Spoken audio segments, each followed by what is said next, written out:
pencarian spesifik untuk iklan kata kunci. Ini lumayan menurut saya daripada menggunakan pencarian luas. Kalau di pencarian luas itu saya contohkan tanggalnya ya. Langsung aja buka dapur ini. Bentar.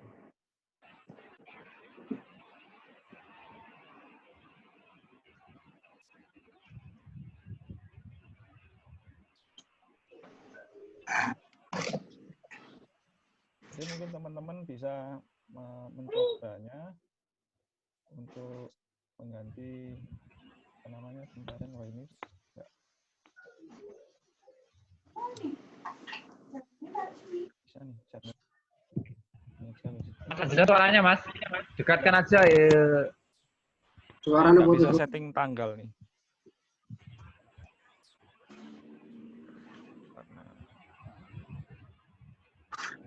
Ini yang bulan Maret ini masih menggunakan pencarian luas. Pencarian luas ini persentase kliknya lebih rendah. Dari produk yang dilihat ada 72.000. Nah, sedangkan yang ini berapa hari ini? 11 hari ya, dibandingkan dengan ini misalkan nih. Dengan hari yang sama menggunakan pencarian khusus.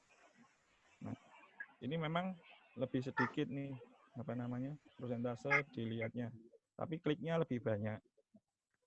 Tuh. Nah, salah satu yang menarik itu iklan produk serupa. Ternyata saya nggak pernah ngecek sih performance dari iklan produk serupa. Nah, ternyata pendapatan dari iklan produk serupa itu lebih tinggi daripada memakai kata kunci. Gitu. Biayanya pun juga lebih murah kalau di Facebook. Ini per klik.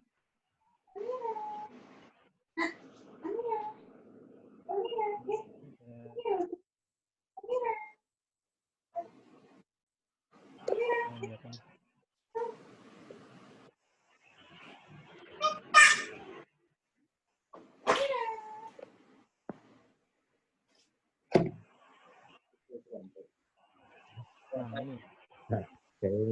Ini pengeluarannya sedikit.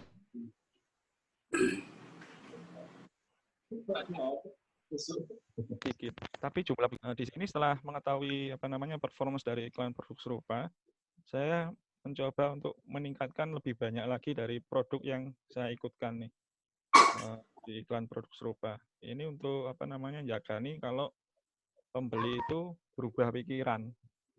Jadi banyak kan kalau sekarang bimbang orang mau beli ya kalau karena terkait kebutuhan jadi beli atau enggak, terus lihat produk di bawah mungkin dengan harga yang lebih murah, kemudian foto yang lebih menarik, ya ubah pikiran, change mind-nya untuk membeli di tempat saya. Ada Om Andre. Selamat datang Om Andre.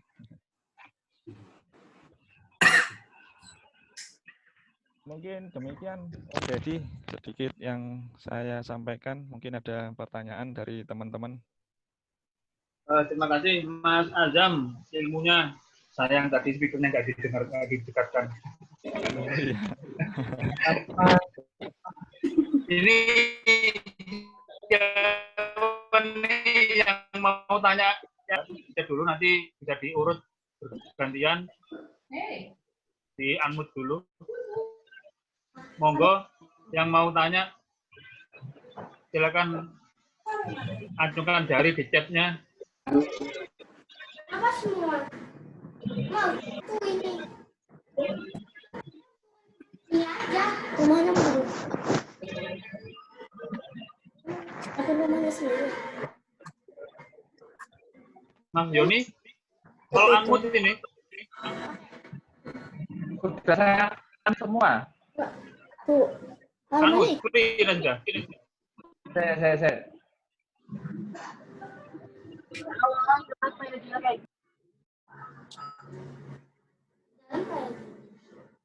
Sudah saya unmute nih. Tuh masih Sementara mungkin lewat. ada apa? Itu ada Mas, ya, ada Mas Erik itu yang mau tanya lagi. Yang lain nggak ada soalnya.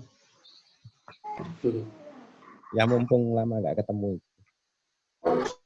Monggo, Om. Silakan bertanya, Om. Semuanya mati tiba-tiba. Siap-siap. Yang ini Nah, siapa ya? cek. Aku mati. Iya. Enggak lah. Halo. Diam dulu sih. Ya, silakan Om, silakan Om. Silakan. Ini noise. Sudah. Ya. Om Azam, ini menarik soal bikin produk barunya ini Om. Ya, Kak Azam. Iya. Itu bisa nggak di-share buat kita ini kan yang terus terang kalau untuk saya pribadi ini produk saya ini mulai dari saya jualan pertama kali sampai sekarang ini yang sudah lumayan lama itu produknya itu stagnan. Jadi cuman beberapa gitu. Saya dari supplier itu belum ada. Iya, istiqomah. Konsisten. Sangat. Ini kalau dari pengalamannya Kak Azam ini kan ada bagaimana inovasi produk baru. Bisa nggak di-share ke kita proses-prosesnya supaya kita ini dapat pencerahan atau ilmu ya. Maksudnya produk itu kita nggak mesti harus cari beli pula di supplier. Kita bisa bikin sendiri dengan ide kita. Terus sistem produknya gimana, pesennya atau lewat kenalan apa, itu kan namanya ada bantalan baby stroller itu kan tidak mungkin toh Mas Azam pesen pula jadi, mungkin bikin sendiri gitu loh Mas. Bisa nggak di-share ke kita pengalamannya gimana Mas? Oke. Supaya bisa jadi inspirasi buat kita juga gitu. Musim gini kan kita juga harus muter otak gitu. Monggo Mas Azam. Iya, terima kasih Om Erik. Doi sampai rebahan nih Om Deddy. Oh, kamu rebahan.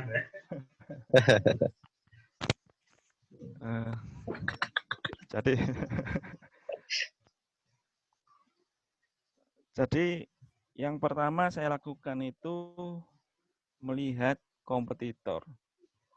Jadi sebenarnya apa yang saya jual itu lebih dulu daripada kompetitor yang ada di Surabaya. Namun mungkin karena di Surabaya itu pemodal besar, dia mudah untuk mendatangkan barang dari supplier. Gitu. Mungkin mengikat kontrak dengan produsen besar, dia bikin produk dari produsen besar untuk supply ke toko dia. Nah, sementara saya jualnya itu sama nih, bahan-bahannya itu sama, hampir sama semua. Gitu. Nah, saya lihat produk dari kompetitor itu mana yang bisa saya bikin. Itu yang pertama dulu. Saya cari produk yang paling luas dan menurut saya itu paling mudah untuk saya dapatkan atau saya produksi. Nah, kebetulan untuk bantal stang motor itu memang saya udah hampir lebih dari setahun itu produksi sendiri. Memang bahannya itu ya isinya kan silikon sama kain gitu aja. Sebenarnya bisa dibuat untuk bantal bayi, itu bisa. Bahannya juga sama, jadi nggak ada perubahan. Berbeda sama produknya Om Erik, rak motor, susah tuh, rak motor buat apa? Mungkin buat produksi lainnya, turunannya apa dari rak motor, dari bahan-bahan apa pipa holonya. Mungkin bikin rak meja kursi atau rak sepatu sandal, mungkin dari situ ya, produk turunan terdekat. Nah, jadi seperti itu. Kemudian saya produk turunan saya ini saya cek dari produsen pabrikan. Pabrikan jelas menjual kualitas yang lebih bagus. Kemudian dengan kualitas yang bagus, harganya juga jauh lebih mahal. Nah, saya breakdown dari kebutuhan material, kemudian dari tukang jahit. Tuh. Saya berpikiran apakah saya membuat bungkusnya saja atau bikin jadi, saya saya tinggal beli gitu aja. Saya cari produsen yang bisa suplai, saya mau bikinkan ini, nanti saya beli. Apakah seperti itu? Atau saya cari sendiri bahannya, tak dandakno, saya cari penjahitnya. Nah, saya milih cari penjahitnya karena modal saya masih sedikit gitu. Saya bisa custom. Jadi saya bikinkan bungkusnya saja. Jadi sarung bantalnya itu saya bikinkan di tukang jahit. Itu saya breakdown. Kalau di pelajaran kuliah namanya ada BOM ya, Bill of Material. Jadi untuk membuat satu produk itu diperlukan bahan-bahan apa saja, itu kita bikin tabelnya. Kemudian harganya berapa, suppliernya dari mana, kontaknya di mana, itu sudah ada.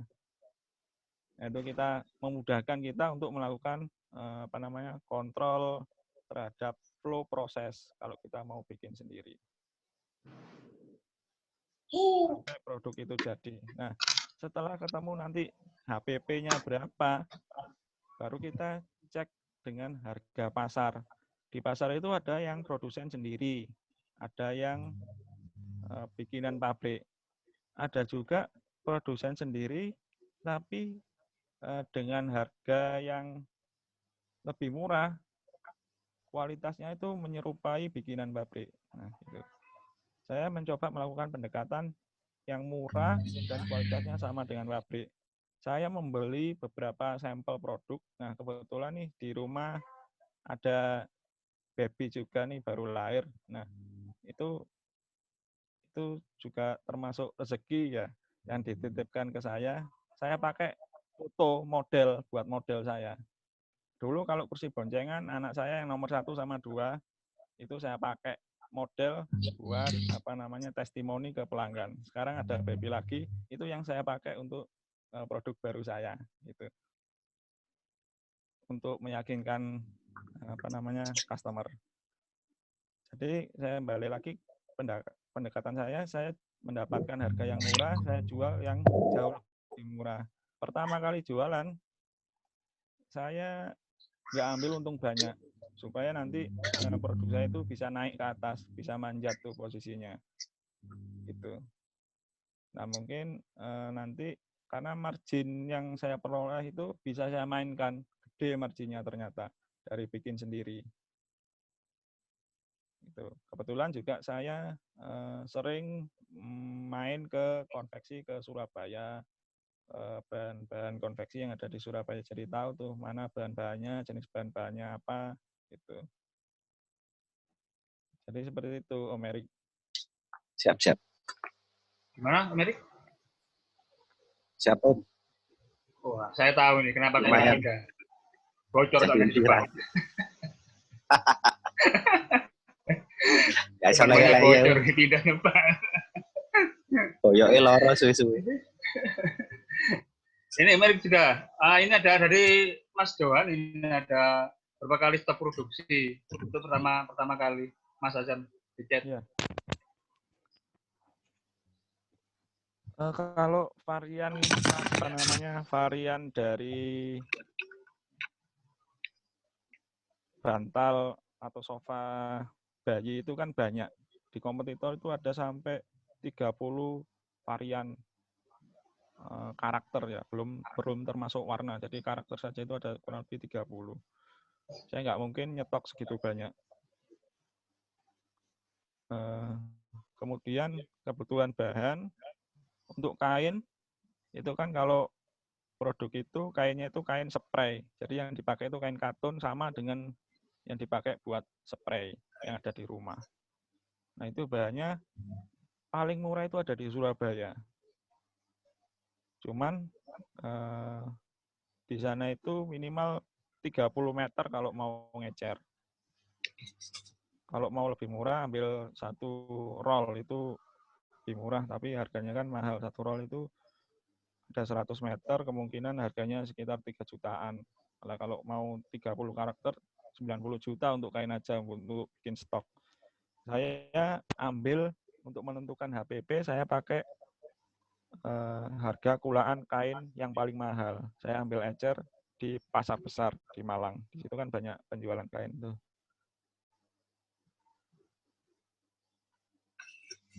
Lanjut. Ya, nggak banyak, kan itu jadi sekitar 15 biji. Jadi sekitar 15 PCS itu ada, nggak semua karakter. Sebentar. Halo? Halo, silakan. Ya, Oh ya. siap. Jadi sekitar 15 PCS per varian. Sementara saya nggak langsung bikin banyak. Karena dari penjahitnya ini mau liburan, hari raya juga. Yang tukang jahit saya itu cuma satu. Itu pun ada di Sidoarjo. Jadi tiap minggu itu saya bolak-balik Sidoarjo Malang. Di masa PSBB ini. Untuk ambil jahitan. Nah, jadi saya produksi, saya isi, ngisinya saya di sana itu cuman bikin sarungnya, ngisinya kan cuman ngisi kayak ngisi bantal itu aja, ngisi sama silikon. Ngisinya ada di rumah saya sendiri.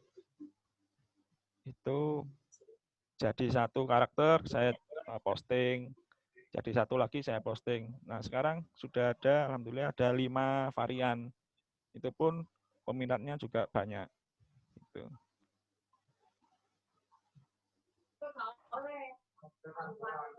Ya, mungkin Mas Yoni, ini sudah kurang 10 menit, dilanjut atau gimana? Makasih Mas Azam. Ya, sama-sama Om Ju. Lanjut. Oke, monggo mungkin Mas Sofyan atau Mas Edwin atau Om Andre atau Mbak Nia, Mbak Bella, monggo chat Rina dulu juga. untuk Mbak Rina mungkin. Monggo Mbak Rina. Iya, Mas. Fotonya nggak muncul apa ya? Tak lihat dulu. Wah, Mbak Nia kelihatan. Dari ini Gimana kabarnya Malaysia? Malaysia gimana Malaysia? Kampus Shopee cabang Malaysia. Iya. Baik, kabar baik. Monggo Mbak Nia. Mbak Nia, Mbak Rina. Ya, ini harus nyampaikan apa ini? Terserah, pertanyaan boleh, materi boleh. Sebentar Mas ya, soalnya di sini lagi azan. Oh iya. Di sini belum azan, soalnya yang azan masih Zooman ini. Oh, azan di rumah aja.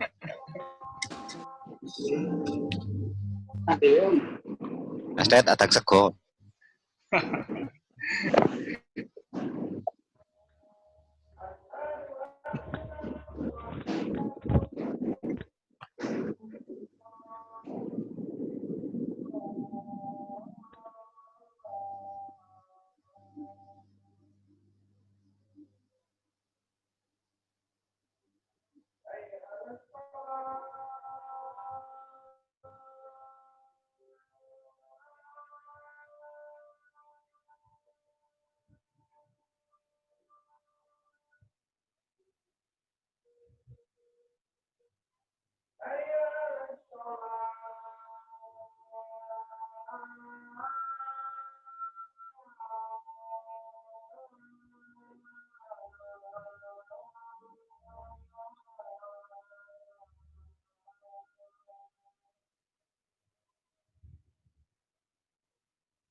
Halo. Ya, silakan.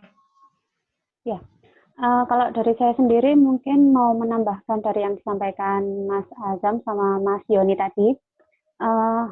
Untuk masa pandemi ini memang sangat berpengaruh di penjualan.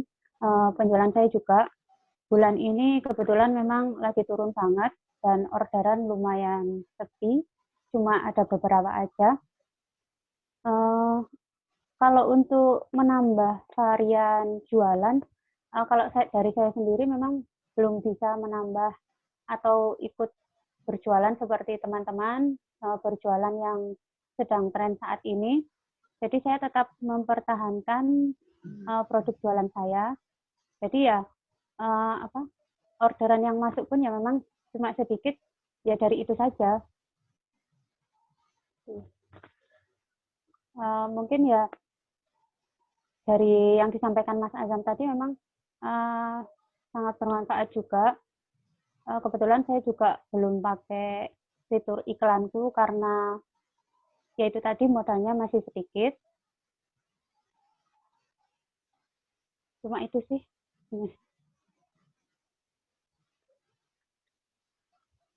Halo Pak Dedi. Sudah? Ya, Lina? sudah, cuma itu saja. Oh, ya. gitu. Ya. Monggo Ya. yang mau pertanyaan mungkin Mas Sofyan, Mbak Nia, Mas Andre, Mas Edwin, Mas Evan, Mbak Bella, chat dulu ya. Ngacung dulu di chat. Biar nanti gantian. Biar di unmute suaranya. Silakan Mas Andre.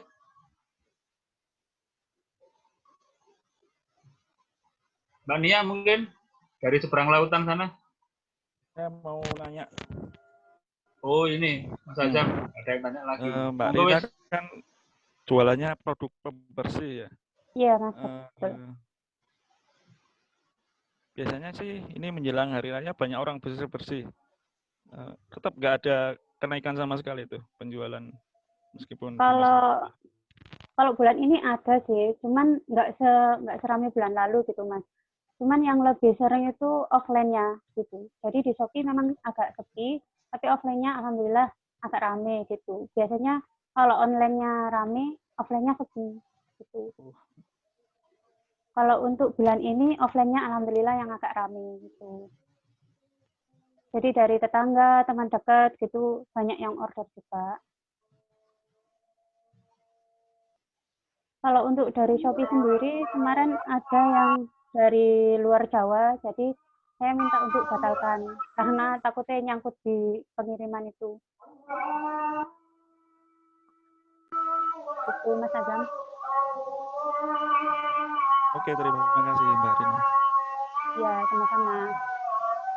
Sambil nambahin mungkin Mbak Rina bisa jelaskan triknya. Kita kan jualan kan yang penting uang ya, berarti uang. Iya, betul. Nah, mungkin triknya yang offline bisa dijelaskan juga teman-teman mungkin yang Shopee-nya sepi mungkin bisa meniru Mbak Rina, offline-nya rame. Ini kan kita dapat uang dari manapun sumber jualannya berasal.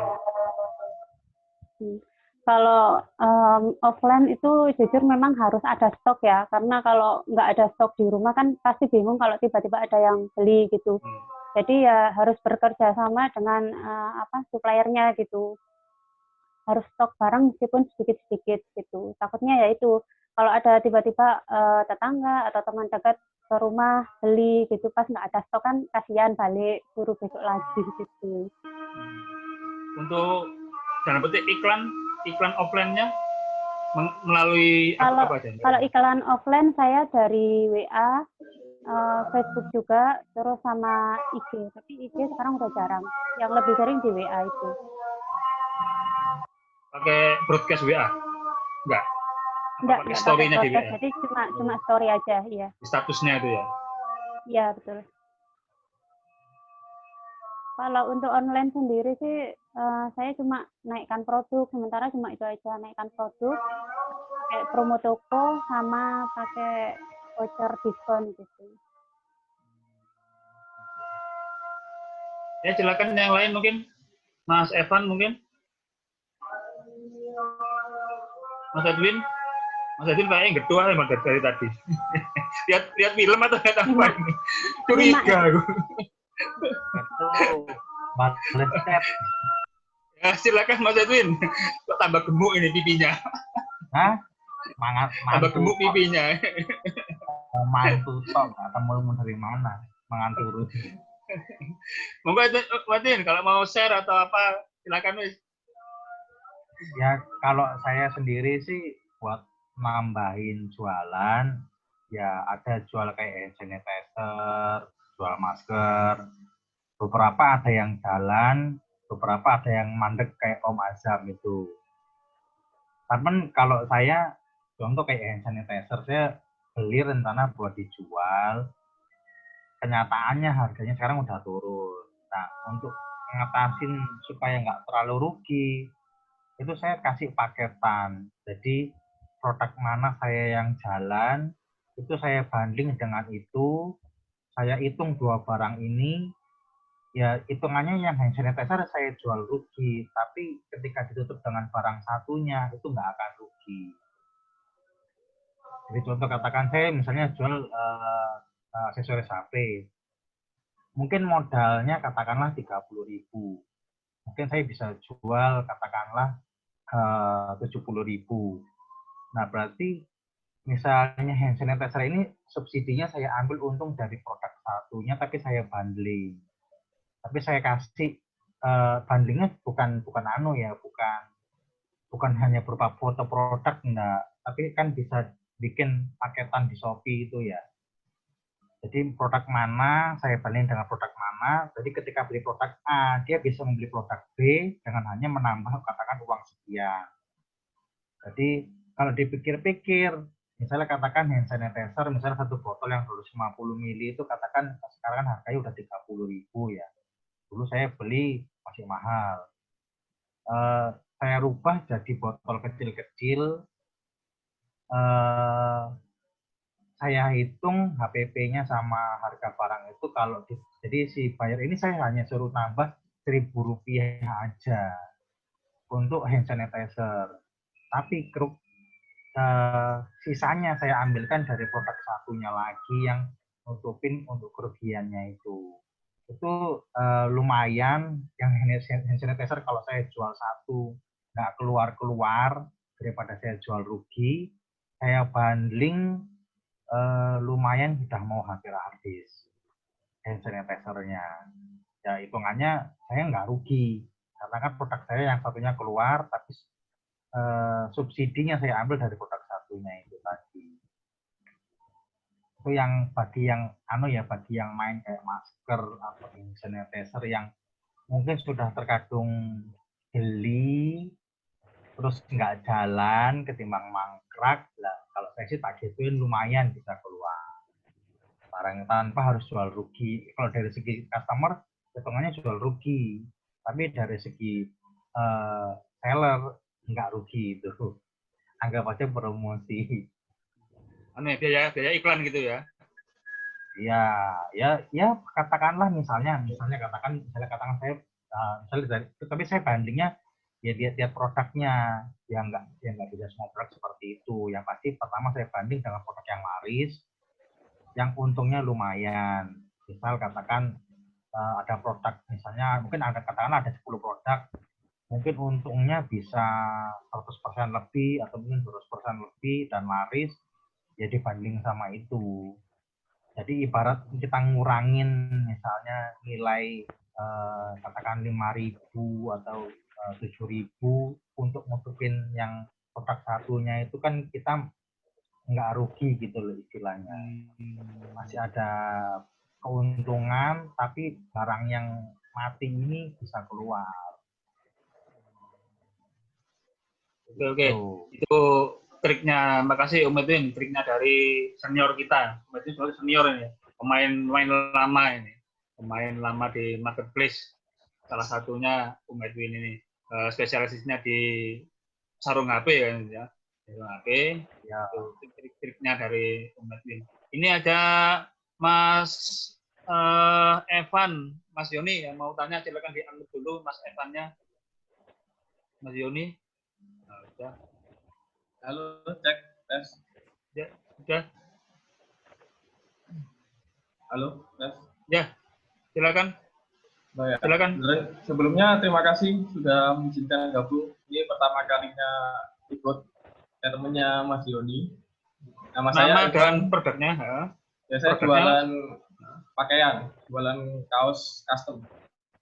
Kaos custom. Oke, nah, sebenarnya yang saya tanyakan tadi bagian sudah dijawab sama Mas Edwin. Nah, tapi ada lagi yang saya tanyakan, yaitu bagaimana kita menguji coba produk baru. Jadi contohnya seperti ini. Saya ingin mengembangkan produk baru, contohnya mungkin jaket anak.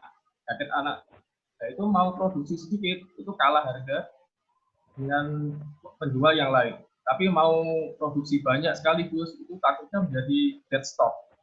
Nah, bagaimana, apakah ada tips-tips dari master-master di sini untuk memulai produk baru, mempromosikan produk baru? Apakah produknya layak diteruskan atau lebih baik diganti? Itu yang ingin saya tanyakan. Terima kasih. Mungkin Mas Azam mungkin yang berkaitan dengan materinya tadi untuk produk baru. Mas Azam. Ya, oke. Jadi saya tanya sedikit ke Mas Evan. Kalau misalkan sampai produksi sedikit,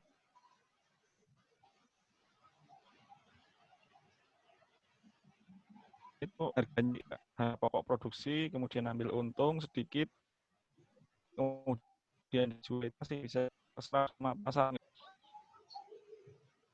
Maaf Mas, suaranya putus-putus. Putus ya. Terlalu dekat mic-nya, terlalu dekat. Bentar, turun nih. Internetnya turun sebentar. Oh ya. Nah, sudah naik lagi. Saya nanya sedikit ke Mas Evan. Kalau misalkan produksi dalam jumlah sedikit, katakanlah ambil sampling gitu ya. Kan sudah ada hitungannya tuh, kalau produksi gede nanti HPP sekian, kalau produksi sedikit HPP-nya sekian. Nah, katakanlah enggak ambil untung nih untuk tes pasar gitu ya. Dengan produksi sedikit masih bisa keserap sama pasar enggak produknya itu? Gimana Mas Evan? Kalau kemungkinan sih masih bisa, tapi sangat tipis banget. Nah, atau bahkan bisa dikatakan jual rugi, nggak untung sama sekali. Nah, mungkin itu yang bisa dipakai untuk tes pasar. Jadi kita ambil sampling sedikit. Kalau tidak memungkinkan untuk jualan, kalau produk sampean sendiri itu punya keunikan tersendiri gitu ya, ambil sampel produksi yang dalam jumlah sedikit, seperti apa yang saya lakukan. Nah, jujur nih, saya sebenarnya dulu juga nyari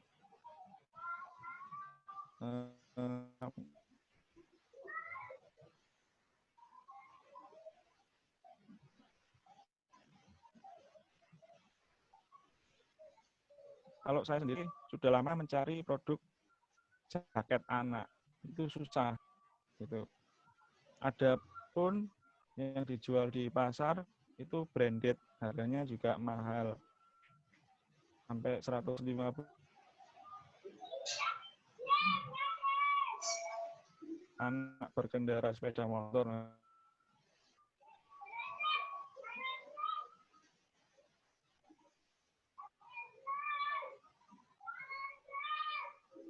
Halo, hilang ini. Mas Alvina hilang, Mas Yoni. Mungkin ada Mas Yoni, halo? Internetnya lagi down itu kayak. Itu sudah mertunggul. Hilang dari peredaran. Itu chat untuk laporan. Halo. Ya, silakan Mas Azam, lanjutkan. Ya, putus lagi. jualan Azam, jaket anak itu sebenarnya ya. Kurang keras, Halo, Mas. halo, udah dekat nih. Sudah. Hah? Ditelan. Teriak. Ditelan mic-nya. Jadi kalau jaket anak itu pemainnya sedikit sekali menurut saya sendiri loh, karena saya memang sedang mencari supplier atau produk jaket anak. Kebanyakan dari Bandung memang jaket anak itu yang berkualitas. Ada juga yang branded, itu pun harganya mahal. Nah, kalau dengan kita sampling aja tes pasar misalkan, nggak banyak, respon pasar bagus, nggak ada salahnya kita meningkatkan produksi menjadi mass production. Jadi seperti itu menurut saya sih.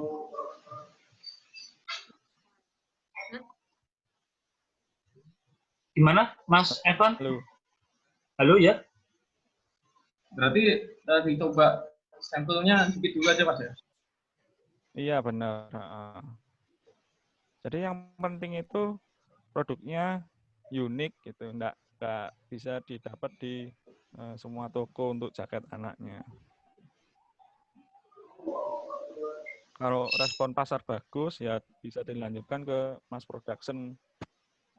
Sama kok, saya juga ngitungnya seperti itu.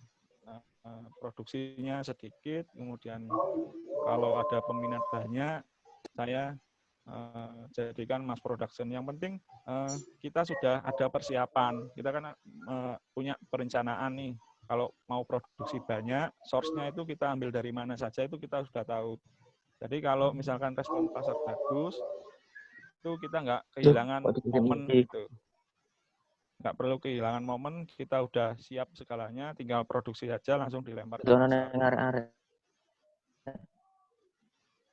Ya, Mas, itu untuk awal langsung diiklankan atau gimana? Atau tanpa iklan? Kalau Masnya sendiri. Untuk tes produk baru, pertama kali upload itu langsung diiklankan atau gimana? Langsung saya iklankan.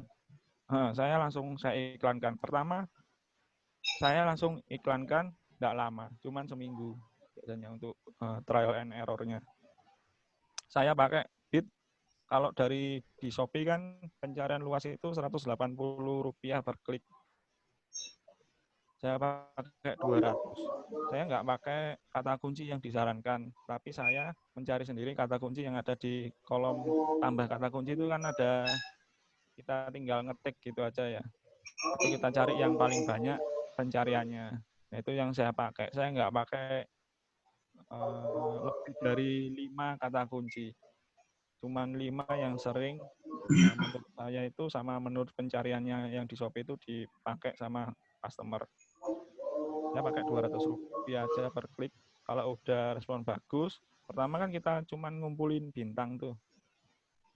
Ngumpulin ulasan untuk produk pertama yang kita jual. Kalau udah dapat, nah itu saya kembalikan ke mode normal iklannya. Jadi iklan standar Rp180 untuk pencarian luas sama Rp150 untuk pencarian spesifik. Itu saya biarkan sampai seminggu. Setelah itu saya close pemakaian iklan gitu. Ya, gimana maksudnya? Mas Evan? Satu lagi, pernah nggak itu barang yang pertama kali diupload ternyata nggak diterima di pasaran gitu, apa kurang, terus akhirnya di stop produksinya, Mas? Atau tetap dilanjutkan terus?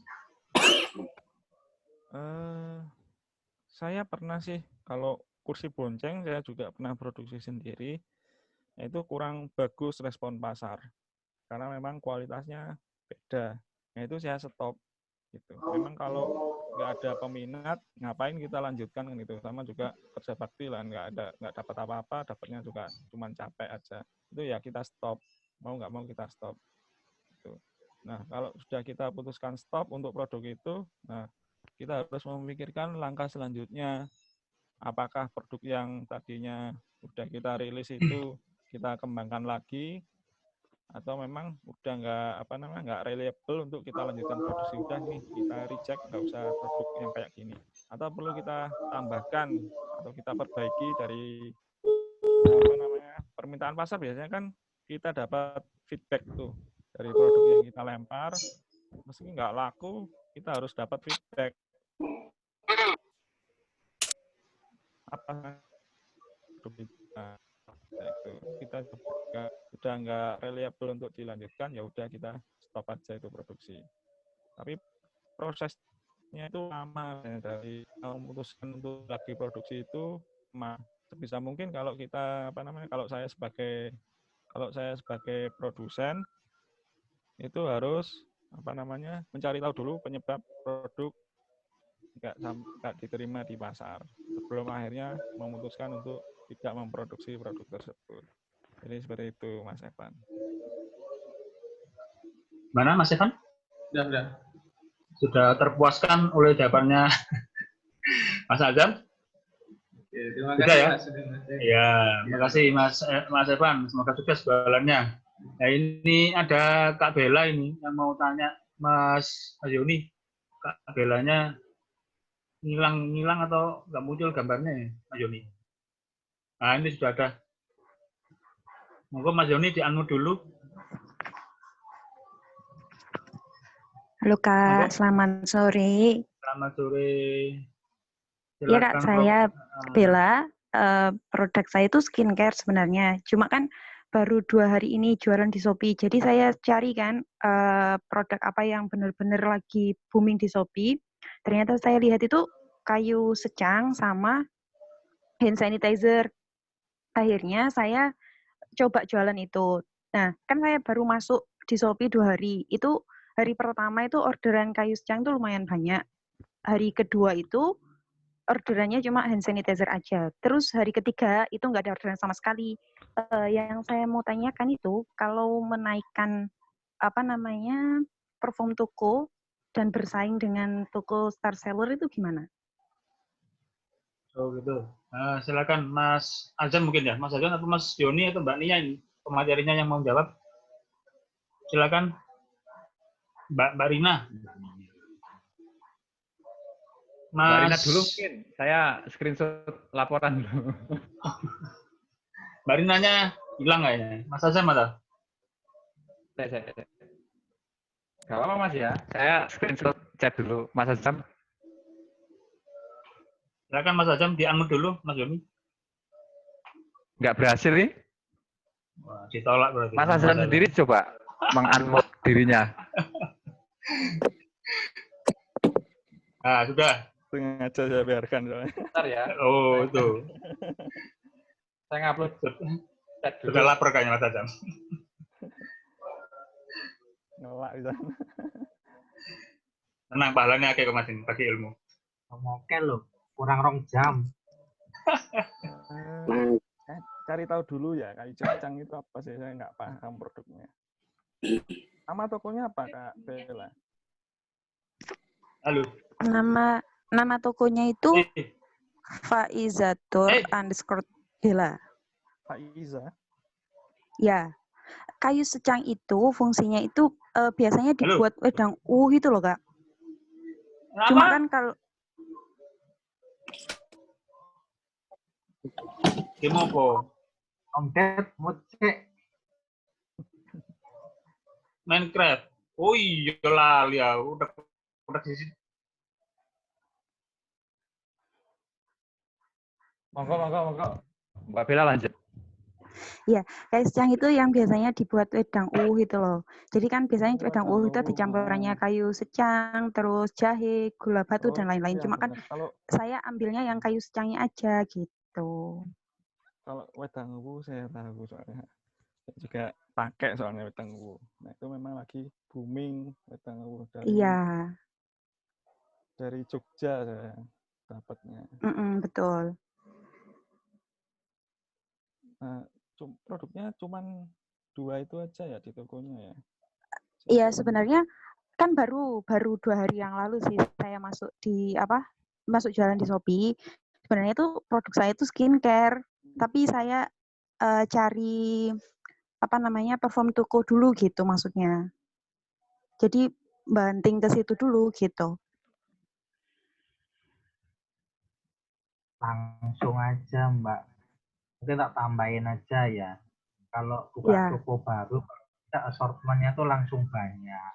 20 atau 50 produk. Itu bisa langsung, jadi orang maksudnya beli ke sana itu, kan ada yang maksudnya ada yang dibeli, misalnya contoh katakan dia cari hand sanitizer, tapi dia ada lihat misalnya yang lain, misalnya katakan masker, mungkin ada lain misalnya APD atau face shield. Jadi kan dia bisa sekali beli. Tapi kalau dilihat produknya cuma 2, nanggung sing mau dibeli, kan biasanya orang mending ke toko lain yang lebih lengkap, gitu loh maksudnya. Jadi kalau bisa produknya langsung dilengkapin aja, nggak usah mikir cari performa. Kita kan jualan cari untung, bukan cari performa, ya kan. Seiring dengan dengan kita pelayanannya baik, performa meningkat, keuntungan juga meningkat. Itu sih. Oh iya. Yang penting assortment-nya dulu, SKU-nya dibanyakin. Itu aja sih paling dari saya. Halo.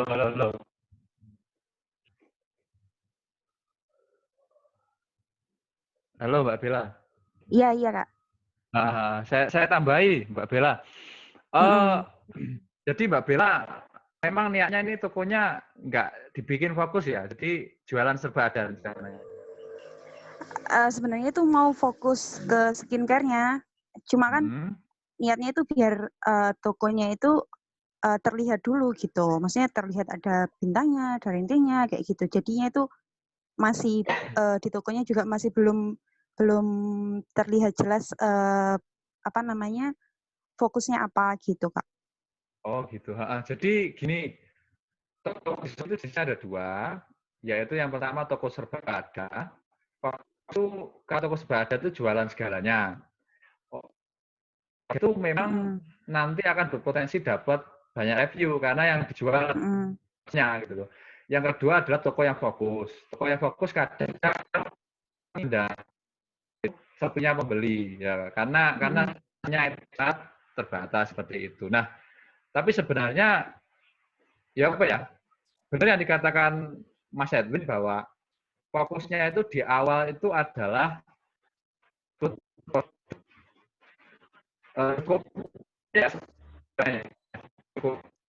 putus-putus Kak. Dilihat itu putus ya? Iya, putus-putus. Sebentar. Tes 1 2 3. Iya. Sudah. Jadi seperti yang dikatakan Mas Edwin, pertama adalah punya produk. Kenapa begitu? Supaya orang itu yakin dengan kita gitu loh. Karena konsumen akan cenderung ragu jika atau gini, apakah gimana memberikan pelayanan yang baik apa enggak. Nah, gitu. Dan apa ya? Sebenarnya kalau skincare sebenarnya fokusnya ke skincare aja sih ya. Fokus, istiqomah, terus skincare-nya diperbanyak. Nanti dapat review dari situ. Kalau review yang kejar kan gitu. Sebenarnya kalau masalah fokus utama adalah banyak dulu. Nah, kayaknya ini kita lari ke review. Jadi saran saya sih kalau memang pengen fokusnya ke review produk ya sudah. Tapi produk yang itu kali nanti harus dapat bagus. Terus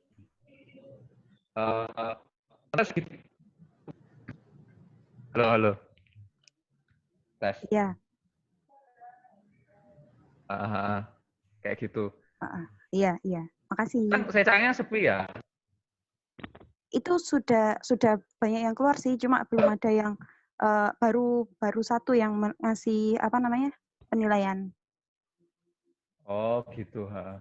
Ya itulah Mbak, intinya itu sebagai penjual itu kita punya 2 opsi. Opsi pertama itu kita jualan serba ada.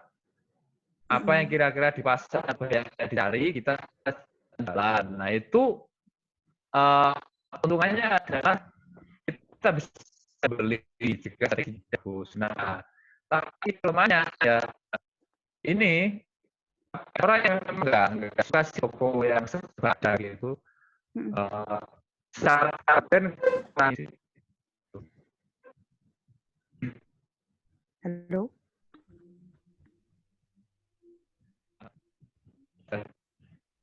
Halo. Putus suaranya ya. Nggak ada suaranya.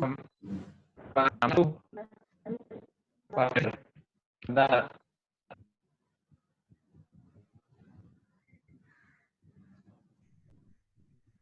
Bentar.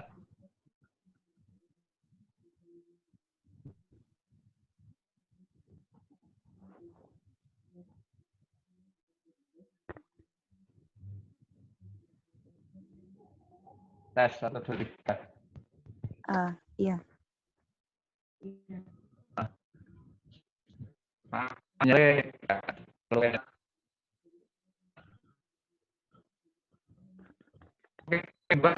ngomong belum lambat ya. Sebenarnya fokus saja Mbak, saya rasa fokus ke skincare saja supaya Mbak bisa mempelajari kompetitif itu. Kalau jualan yang semua dijual, itu Mbak akan agak sulit nanti dalam memetakan kompetitor kayak gitu loh. Kayak gitu sebenarnya Mbak. Iya. Iya. Saya boleh sharing? Monggo. Boleh banget. Iya, Mbak Bella. Mau sharing aja. Iya, Mbak. Mbak Bella kan jualnya skincare ya. Pokoknya mau jualan, tokonya jualan skincare sebenarnya. Nah, menurut saya, saran saya, mending Mbak Bella, benar kata Om Edwin, upload produk yang banyak. Karena orang akan mengunjungi toko, dia akan lihat toko ini profesional nggak sih, terpercaya nggak sih. Awalnya pasti lihat dari uploadannya dia, etalasenya dia, jumlahnya seberapa, produknya, kualitas fotonya, kemudian, nah kalau Mbak Bella memang mau misalnya mau jual yang selain skincare untuk menarik pembeli ya, misalnya yang berhubungan gitu, misalnya alat-alat kecantikan. Alat kecantikan kan bisa tuh, misalnya mau apa tuh namanya? Aku kurang ngerti. Brush. Nah, brush misalnya, terus atau apalah ya alat-alat kecantikan tuh, sisir kayak apalah gitu. Mungkin itu kan nggak perlu modal yang besar ya, maksud saya aja gitu misalnya di Aster gitu ya, terus karena yang itu terus dijual di Shopee dengan harga sekian. Nah, itu kayaknya lebih berhubungan ya, dan orang lihat lebih, kayaknya lebih profesional di tokonya kan. Terus habis itu produknya Mbak Bella yang skincare tuh diuploadin aja, nggak usah khawatir sama apa tadi, nyari daripada dengan produk-produk yang berhubungan gitu, maksud saya sih gitu. Soalnya untuk tadi kan pertanyaannya bersaing dengan star seller, penilaian star seller kan bukan hanya ada beberapa lah ya, pada beberapa poin. Nah, terus Mbak Bella juga memanfaatkan fitur-fiturnya Shopee, misalnya vouchernya new follower itu kalau follow kan dapat Mbak Bella ngasih voucher. Kemudian juga dimanfaatkan medsosnya supaya orang-orang follow ke Shopee-nya Mbak Bella atau belanja diarahkan ke Shopee. Medsos tuh ya banyak ya, misalnya Instagram, mau Facebook, mau WhatsApp, apapun itu. Terus misalnya ada pembeli atau ada teman dekat mau tertarik dengan produk Mbak Bella, tolong beli lewat Shopee. Tuh, tolong beli lewat Shopee, terus nanti ya gitulah istilahnya. Atau kalau biasanya orang bukan main curang ya, main gampang ya, dituku dewe produknya supaya dapat penilaian, dapat itu. Nah, tapi kalau mainnya agak manis gitu ya, minta tolong temen yang memang pelanggan yang memang benar-benar mau beli, tolong dong beli lewat Shopee gitu. Nanti terus habis itu kasih review aku ya. Salah satunya ya itulah saran saya. Sudah. Ya, makasih Kak. Sama-sama. Makasih Kak Nia. Sama-sama.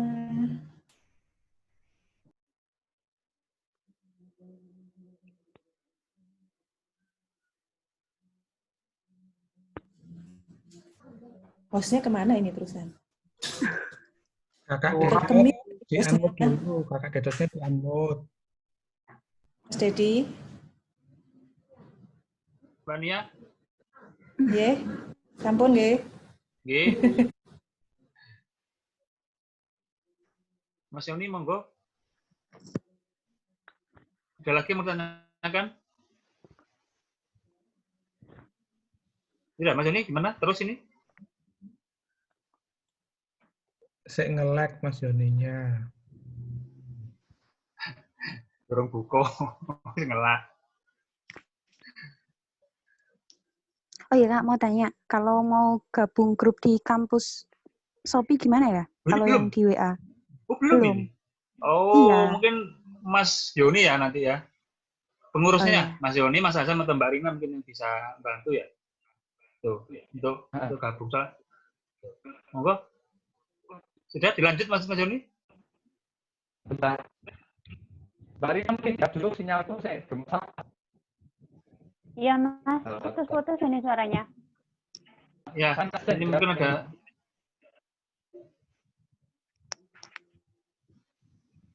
Mbak Rina? Ya. Monggo. Tadi Mbak Bella tanya mengenai kepengurusan keanggotaan KS Malang biasanya. Ya, untuk Mbak Bella karena baru gabung ya di Shopee. Untuk biasanya kan kalau kita mau gabung di grup WA itu harus datang ngopi reguler dulu minimal 1 kali. Itu baru setelah acara nanti ngisi data member aktif. Nah, nanti di screening sama rektor, kalau datanya udah masuk, kalau udah di view sama rektornya, nanti rektor sendiri yang akan masukkan ke grup itu. Gini Mbak Rina, mungkin saya bantu tanya ya, mungkin teman-teman yang lain juga. Sekarang kan sudah sangat jarang untuk ngopi reguler ya, kalau bisa pandemi. Iya, betul. Ini ya. Apa nggak ada kebijakan khusus, ada member baru yang bisa ikut gabung grup setelah ikut ngopi OK-nya ini aja, mungkin bisa disampaikan itu. Iya, ini belum ada konfirmasi sih dari rektor. Mungkin nanti bisa disampaikan ke rektor biar bisa gabung gitu loh, nggak nunggu ngopi reguler gitu. Iya. Ya, Mas Joni, tes. Sudah ya? Sudah lancar suaranya. Oke. Kalau untuk sementara jawabannya memang gitu. Jadi grup WA kita itu kan intinya syarat untuk bisa masuk itu kan harus ikut ngopi yang reguler. Habis itu yang bersangkutan harus daftar di formulir dan akan di screening oleh rektor kayak gitu kan. Tapi coba nanti itu saya tanyakan ke rektor gimana kebijakan baru karena ngopi reguler nggak ada. Gitu. Kalau toh memang peraturannya masih pakai peraturan yang lama, kita pakai trik dari kampus Shopee Makassar aja gitu. Kita bikin grup yang untuk member juga yang belum di-approve ke grup screening rektor gitu loh. Oh iya. Mungkin gitu. Jadi harapannya supaya semuanya itu bisa diwadahi kayak gitu loh. Karena terus terang saya tuh online kayak gini dengan kendala sinyal gitu, saya sebenarnya pengen sharing lagi dengan Mbak Bella. Itu belum lega. Cuma karena kayak gini ya agak susah sih sebenarnya kalau nggak ketemu ya. Ngomong kayak gimana tuh ya. Jadi intinya gitu, Mas. Saya tanyakan dulu. Kalau memang di peraturan lama, nanti kita bikin grup member baru yang belum di screening rektor gitu.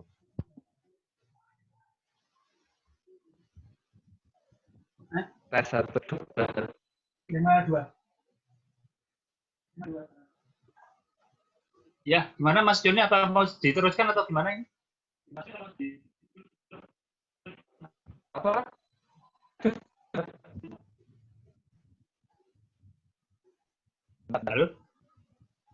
Halo. Mas Joni?